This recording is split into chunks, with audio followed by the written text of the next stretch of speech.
Hallo und herzlich willkommen zu einer neuen Folge von Deutsch einfach gemacht. Ich freue mich sehr, dass du heute wieder dabei bist, um in einen exklusiven Club der deutschen Grammatik einzutreten. In unserer letzten Folge haben wir die Kunst des Satzverschmelzens gelernt. Mit Relativsätzen haben wir unsere Aussagen mit informativen Inforucksäcken ausgestattet und gelernt, Personen und Dinge unglaublich präzise zu beschreiben. Wir haben also gelernt, wie wir die normalen, regelmäßigen Strukturen des Deutschen meisterhaft anwenden. Heute widmen wir uns einer Ausnahme. Einer kleinen, aber feinen Gruppe von Substantiven, die nach ihren eigenen, besonderen Regeln spielen. Es ist eine Art VIP-Club der deutschen Grammatik, und wenn man die Regeln nicht kennt, stolpert man unweigerlich darüber. Wir sprechen über die N-Deklination. Du bist diesem Phänomen sicher schon begegnet und hast dich vielleicht gewundert. Warum heißt es, das ist der Junge, aber ich spreche mit dem Jungen? Warum bekommt das Wort plötzlich ein N am Ende? Warum heißt es, der Kunde ist König, aber wir beraten den Kunden? Ich verspreche dir, am Ende dieser Folge wird das kein Geheimnis mehr sein. Wir werden die Mitgliedsregeln für diesen exklusiven Club genau unter die Lupe nehmen. Du wirst lernen, welche Substantive dazugehören, wie man sie korrekt dekliniert und welche eine kleine, aber wichtige Ausnahme bilden. Das Meistern der N-Deklination ist ein klares Zeichen für ein fortgeschrittenes Sprachniveau. Es ist der feine Unterschied, der zeigt, dass du nicht nur die großen Straßen, sondern auch die kleinen, besonderen Gassen der deutschen Sprache kennst. Bist du bereit, den Club zu betreten? Dann lass uns die Regeln lernen. Das Grundprinzip und wie man sie erkennt. Bevor wir uns die Mitgliederliste ansehen, müssen wir verstehen, was die N-Deklination überhaupt ist. Normalerweise, wenn wir ein deutsches Substantiv deklinieren, verändert sich hauptsächlich der Artikel, der davor steht. Das Substantiv selbst bleibt in den meisten Fällen im Singular unverändert. Nominativ: der Tisch. Akkusativ: den Tisch. Dativ: dem Tisch. Das Wort Tisch bleibt immer gleich. Bei der N-Deklination ist das anders. Hier bekommt das Substantiv selbst in fast allen Fällen eine zusätzliche Endung, nämlich ein N oder ein EN. Die goldene Regel der N-Deklination lautet: Substantive, die zur N-Deklination gehören, erhalten in allen Fällen, also im Akkusativ, Dativ und Genitiv Singular, die Endung N oder EN. Nur im Nominativ Singular haben sie keine Extraendung. Schauen wir uns das am Paradebeispiel der Junge an. Nominativ Singular, der Täter. Wer ist das? Das ist der Junge. Hier ist alles normal. Akkusativ Singular, das Opfer. Wen siehst du? Ich sehe den Jungen. Hier kommt das N dazu. Dativ Singular, der Empfänger. Wem gibst du das Buch? Ich gebe dem Jungen das Buch. Hier kommt auch das N dazu.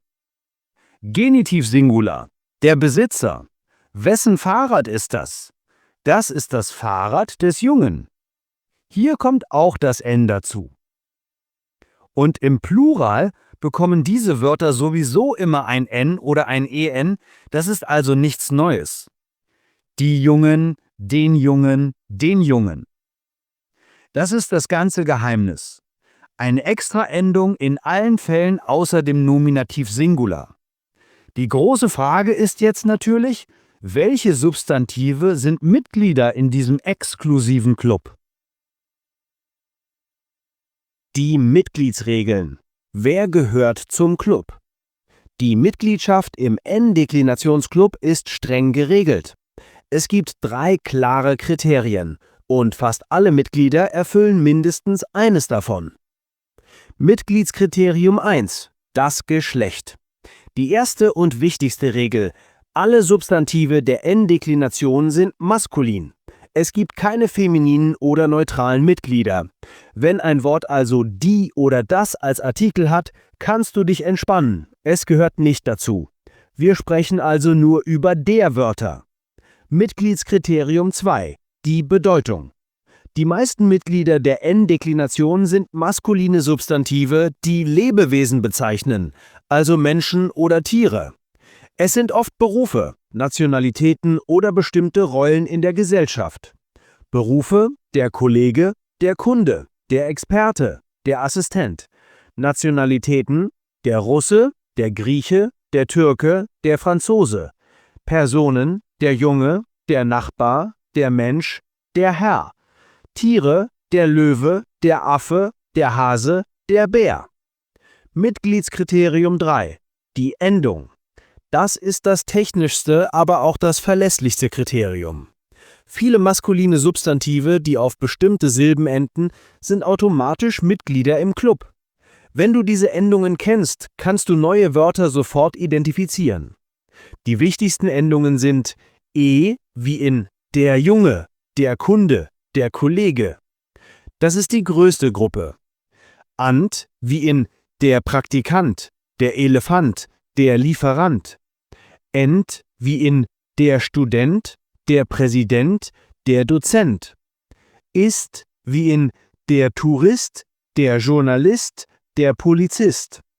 Art wie in der Diplomat, der Kandidat, der Soldat. Oge wie in der Biologe, der Psychologe. Wenn du also ein maskulines Substantiv siehst, das eine Person beschreibt und auf eine dieser Silben endet, kannst du fast zu 100% sicher sein, es gehört zur N-Deklination. Lass uns das an einem Beispiel durchgehen. Der Student. Nominativ: der Student lernt viel. Akkusativ: ich frage den Studenten. Dativ: ich helfe dem Studenten. Oder der Tourist. Nominativ: der Tourist macht Fotos.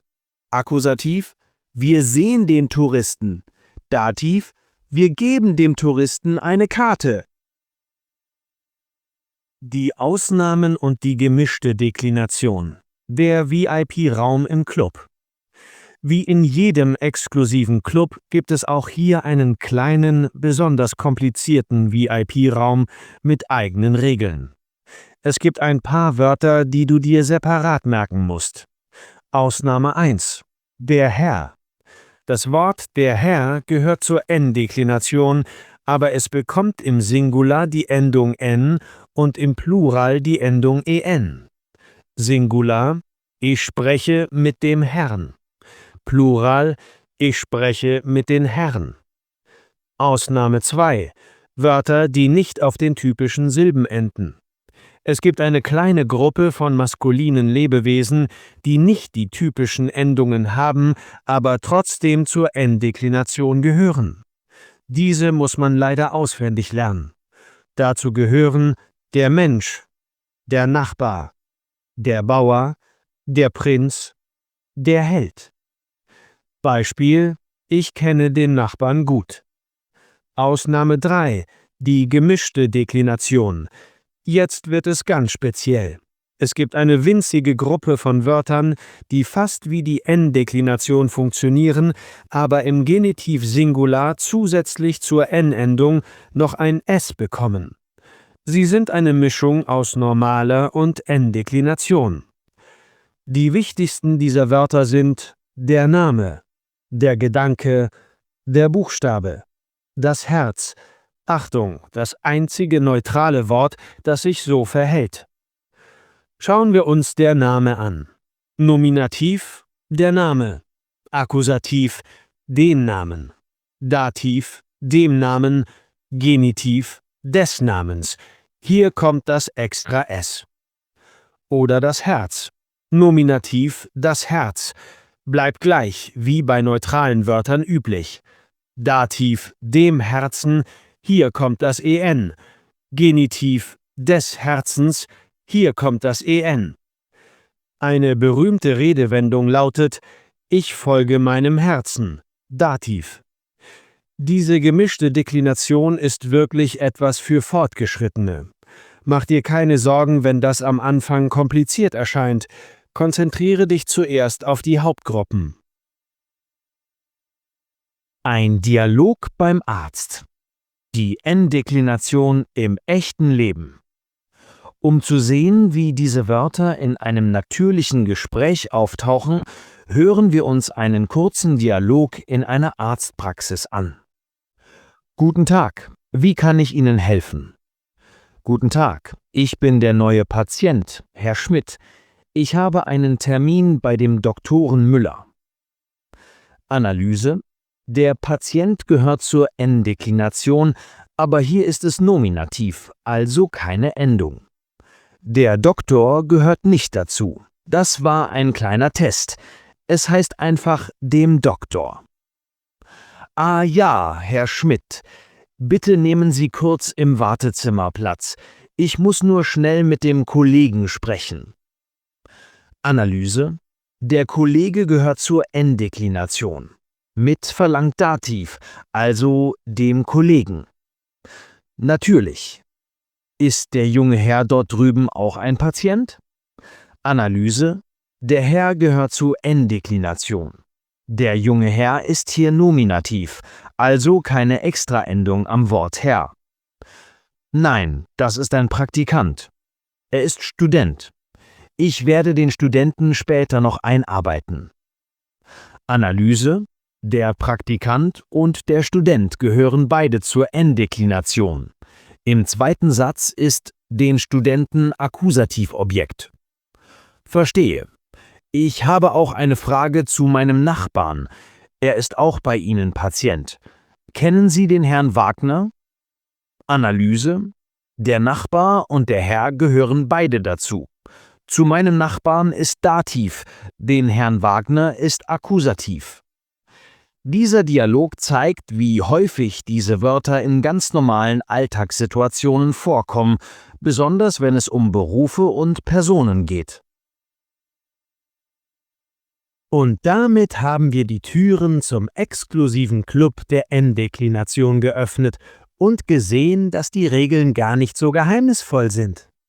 Es ist ein System, das man lernen kann, und es verleiht deiner Sprache eine beeindruckende Korrektheit.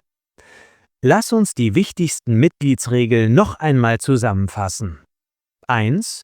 Die N-Deklination betrifft nur maskuline Substantive, meistens Lebewesen, Menschen und Tiere. 2. Diese Substantive bekommen im Akkusativ, Dativ und Genitiv Singular eine extra Endung, n oder en, nur im Nominativ nicht. 3. Achte auf die typischen Endungen wie ant, ent, ist, um neue Mitglieder sofort zu erkennen. 4. Merke dir die wichtigen Ausnahmen wie der Herr und die kleine, aber feine Gruppe der gemischten Deklination wie der Name und das Herz. Mein Tipp der Woche ist, dir einen Clubpräsidenten auszusuchen. Wähle eines der wichtigsten Wörter der N-Deklination, zum Beispiel der Kunde. Deine Aufgabe ist es, im Laufe des Tages einen kleinen inneren Monolog über diesen Kunden zu führen und ihn durch alle 4 Fälle zu jagen. Der Kunde, Nominativ, kommt in den Laden. Ich sehe den Kunden, Akkusativ. Ich helfe dem Kunden, Dativ. Das ist die Meinung des Kunden, Genitiv. Indem du ein Wort aktiv durch alle seine Formen bewegst, verinnerlichst du das Muster viel besser, als wenn du nur eine Regel liest. Vielen Dank, dass du heute wieder dabei warst. Wenn diese Folge dir geholfen hat, eine weitere knifflige Ecke der deutschen Grammatik zu meistern, freue ich mich riesig über deine Unterstützung. In der nächsten Folge werden wir uns mit der Architektur unserer Sätze beschäftigen, aber auf einem fortgeschrittenen Level. Es geht um die avancierte Wortstellung. Wir werden das berühmte Te-Ka-Molo-Prinzip entschlüsseln und sehen, wie man Zeit, Grund, Art und Ortsangaben in einer logischen und natürlichen Reihenfolge anordnet, auch wenn komplexe Nebensätze im Spiel kommen. Bis zum nächsten Mal bei Deutsch einfach gemacht. Tschüss und alles Gute.